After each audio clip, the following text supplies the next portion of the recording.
further Christ's words in Matthew, what was required of people to be on God's side, to be a disciple of Him under His kingdom and kingship, was spelled out in in Matthew 16, verse 24, and we're going to look at also verse 26 in particular, but we can go through and read it in sequence, 24, 25, and 26. He says, Then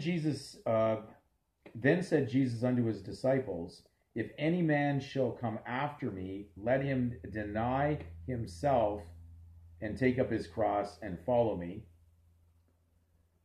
Then he says, For whosoever will save his life shall lose it, and whosoever will lose his life for my sake shall find it.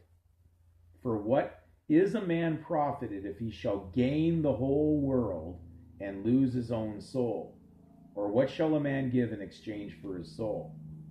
So when we look at these, there's very key clues spelled out in these scriptural texts. First, he says you have to deny yourself.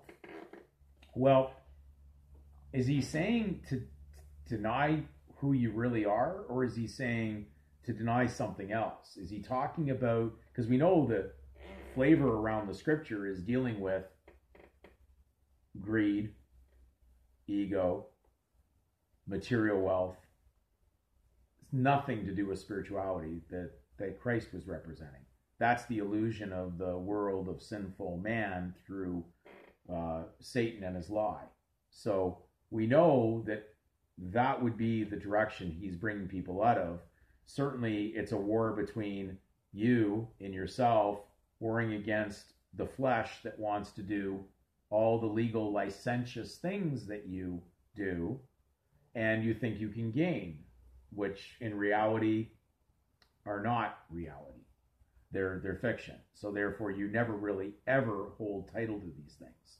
And that's why the state will never let you have a lotto title, because you're simply going to keep paying a fee for everything you claim that is not yours from the public and using it privately. So again, we had to deny ourselves. So it's an unselfish, we're not going to be selling fish. Okay?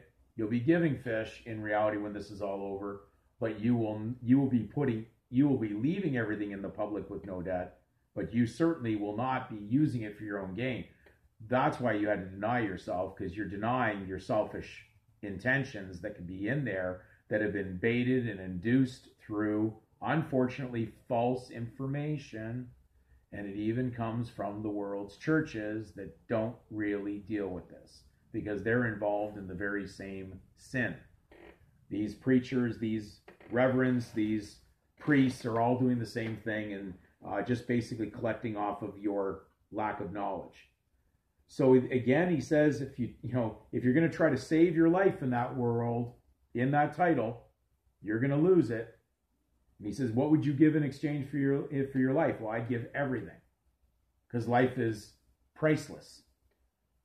And so therefore, to sell out for a short period of time, as we can see the doom coming about on this world, we are in the last days spoken of by Jesus. And we're seeing things unfold, and we are definitely seeing revelation unfold. So there is warning through the scripture to come out, be separate, be private, not in the public. And therefore his words are as powerful as powerful now as they were then. And we have to basically take them to heart. We're going to go into one more scripture to kind of finalize this direction and give you further understanding.